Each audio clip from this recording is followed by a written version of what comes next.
Vice President 2001-2009, and longtime defense/intelligence figure. David Grush publicly identified him as one of the top gatekeepers, sitting at the very top of the classified UFO/UAP information pyramid with significant control over the Legacy UAP/crash retrieval program. The Legacy UAP program is a secret U.S. and other countries' governments' effort involving agencies and contractors to retrieve, store, and reverse engineer crashed or landed non-human UAP craft that sometimes holds biologics/bodies. According to physicist Dr. Eric Davis, the U.S. holds under 40 crashed and intact craft and above 10, with no physicists on the reverse engineering teams, only engineers and materials scientists, which has slowed progress. David Grush described various shapes the U.S. government has recovered, including lenticular/flying, this egg-shaped, crescent moon-shaped, which he called a flattened sunfish, boomerang-type vehicles, and every other morphology. Now I wanted to get to who's been rumored to be a first-hand witnesses to the Legacy UAP program. This is just my belief. First-hand witnesses. 1. Jesse Marcel. He was a major and intelligence officer at Roswell Army Airfield in 1947. He was the first military officer sent to investigate and recover debris from the famous Roswell crash site. 2. Philip J. Corso. He was a decorated U.S. Army lieutenant colonel and intelligence officer in the Pentagon. He handled Roswell crash materials for reverse engineering and personally saw NHI bodies. Eric Davis said most of the book was exaggerated by the co-author, but the core claims about seeing bodies and crash materials were truthful. 3. Dr. James Lakatsky, a former DIA nuclear engineer, created and led the ULFSAP program 2008-2010, which investigated UAP and related phenomena. He publicly confirmed the U.S. government possesses a craft of unknown/non-human origin and has gained access to its interior. In a 2025 interview with Jeremy Corbell, when asked if he went inside, Lakatsky could not answer. 4. Bleep Cheney,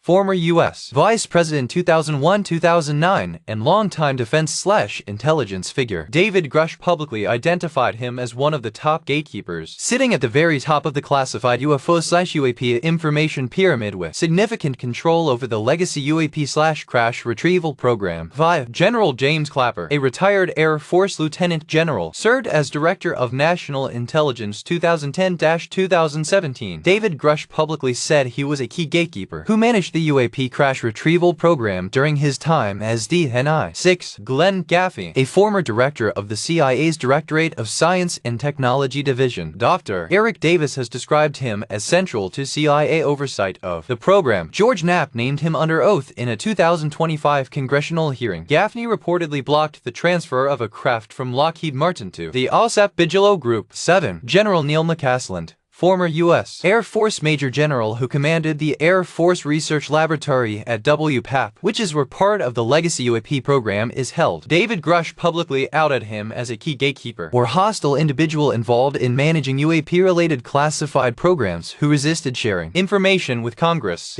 Dr. James T. Ryder, deceased 2018, he was a Ph.D. materials engineer and former vice president at Lockheed Martin Space Systems. Lou Elizondo, Eric Davis, and Chris Mellon have described him as a first-hand witness to non-human UAP craft materials in the Legacy program. Elizondo said Rader proposed transferring exotic materials from Lockheed to the ULFSAP/Bigelow team for study. 9. Stephanie O'Sullivan. She is a former TRW engineer who served as Principal Deputy Director of National Intelligence and Associate Director of the CIA's Directorate of Science and Technology. David Grush publicly said she was a key gatekeeper who, along with James Clapper, managed aspects of the UAP crash retrieval program within the Office of the Director of National Intelligence. Doug Wolf. He is a former senior CIA official who helped establish the CIA's Office of Global Access OGA in 2003 and served as its Deputy Director. The OGA, under the CIA's Directorate of Science and Technology, is alleged by whistleblowers and journalists to lead global UAP crash retrieval operations. 11. Russell E. Weiler. He is a senior U.S. Air Force official and member of the Defense Intelligence Senior Executive Service. Says 2. In a redacted signal exchange released by Mellon, he referenced an Air Force SE-2 gatekeeper involved in the Legacy UAP/crash retrieval program. UAP Jerb and others said Weiler as a likely individual based on public public records. 12. Matthew Sullivan. He was a U.S. Air Force intelligence officer, Bronze Star recipient for valor in Operation Enduring Freedom, and worked with the National Air and Space Intelligence Center (NASIC) and NSA. David Grush said he was one of his 40 first-hand witnesses with direct knowledge of the Legacy UAP crash retrieval program. Sullivan had personally seen non-human craft or bodies in U.S. possession and agreed to testify before Congress before his death in 2024.